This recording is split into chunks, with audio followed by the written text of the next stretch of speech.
Okay. In my psychology of a science, one of the things that I said is I've never actually thought about, coming up with a philosophy of teaching. I think to be a good teacher, you have to have a supportive atmosphere, a safe atmosphere, and you have to break the barriers between the kids. And as a teacher, you have to be dedicated to your kids and make a diverse class. And then in my behaviorism, I put I want to use chains in my classroom. For instance, every day I'm going to tell my kids, you have to sit down. When the bell rings, I'll say, sit down, guys, be quiet. And then eventually throughout the semester, they're going to know that when that bell rings, it's time to sit down and be quiet. And it shouldn't be hard because we're secondary ed teachers, so having the chains isn't going to be new to them in a classroom. Along with your psychology as a science, I talked about how I'm going to try and figure out what's the student's best way of learning and try and use those too, which I don't know if you had that in yours. So that's something that I had besides what you had as well. I definitely agree. You want to know, what's the kid's best way of learning, and you also want to be devoted to your kids, like how you were talking about. All right. Along with psychology as a science and behaviorism, I talked about individual differences, and I thought that it's really important to know if students have disabilities, because if you know, then you're going to have an easier time trying to figure out what's most, like I said again, what's easiest for them to learn. So I think it's good that those are identified by the school, so then you can help students learn that way. I agree with you about knowing everybody's individual differences. It'll make the class a lot easier if everybody knows, and as a teacher, you're able to accommodate to the disability. And if anything else, as I said, is you want to have a fairness, and you also want to be diverse in your class. So you want to make sure everybody's treated fairly. Definitely, and with knowing kids' individual differences, it makes them feel more important too, with getting to know them and seeing what they are interested in and what they like to learn about. I also thought for memory, I talked about declarative and procedural. And I think I'm going to be a family and consumer science teacher, so I think both types are useful, declarative and procedural.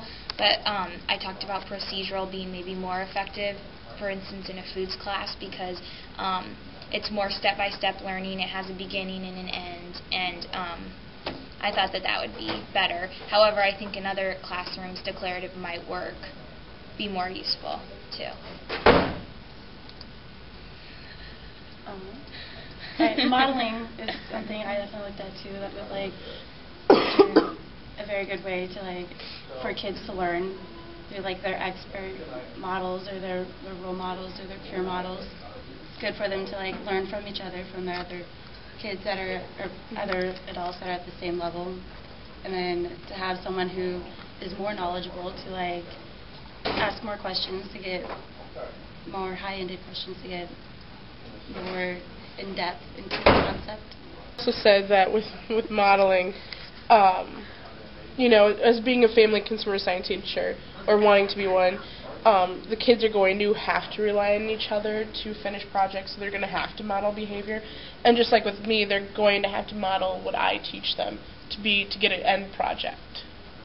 I talked about too in my application, combining a peer model and expert model is a role model, so I think it's important to include that as being a teacher too, to be a good role model. I also think it's really important too, because I'll be a school psychologist, and I'll use a lot of modeling to help modify behaviors. All right. Okay. Hi.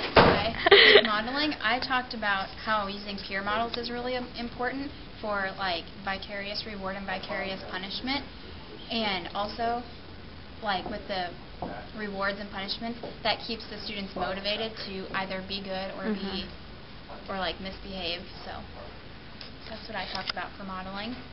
do you have anything? What about, did you agree with anything that I was saying, because you're an FCS major as well, about the memory using declarative or procedural? Did you talk about those? I think both of those are really important, especially in family and consumer science when we're in labs. And Yes. so, yeah.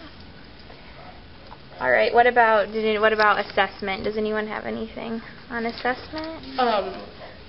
I'm not a big, I agree on assessments. I agree that we're going to need assessments in our classrooms. And I really do like the 4 qualities: reliable, standard, valid, and practical.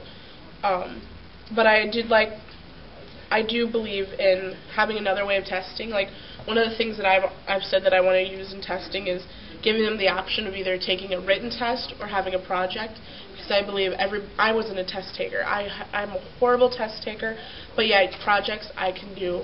I can get down. I can, So I agree on that there's more to just a written form of assessment.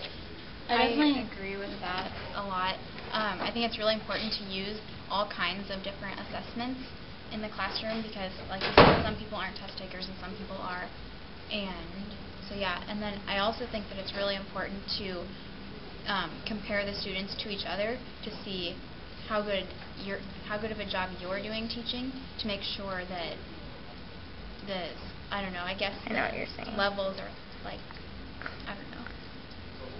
Yeah, I agree with what you were saying too about how to have different tests for kids, because I'm the same way too. I'm not a good test taker, but with most things I can do a written test much better than a multiple choice test, because I get very stressed out for tests, and then I start to forget things. Yeah. So I write a lot on my tests. Yeah. Yeah, I think too. With assessment, I have depending on the student and also the lesson, what we're actually gonna learning at that time, that could make a difference in what type of form of assessment you use too. All right. What about development? Ooh, development. I talked a lot about using the student's ZPD and knowing exactly where their actual level of development is and where their potential level of development is.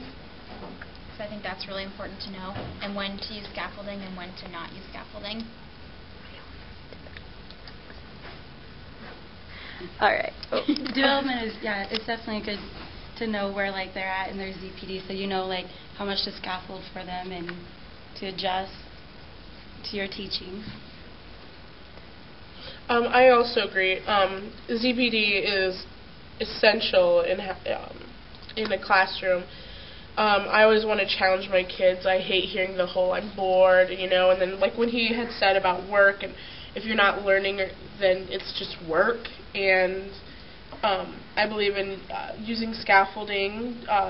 And like I said, with scaffolding, I will assist my students in labs and projects, hoping that by the end of the unit, they will be able to do things themselves. I'll assist with measuring, and so hopefully by the end of the unit or the end of the semester, they'll be able to prepare a simple recipe on their own without having any help. All right. I think we're at 10 minutes. Okay. All right. Well, that concludes our discussion over our application in philosophy of teaching. Yay. Say your name when you. I'm Kelsey Hannon. Rachel Lansness. Kylie Lyons. And I'm Mila O'Rourke. Awkward. Okay.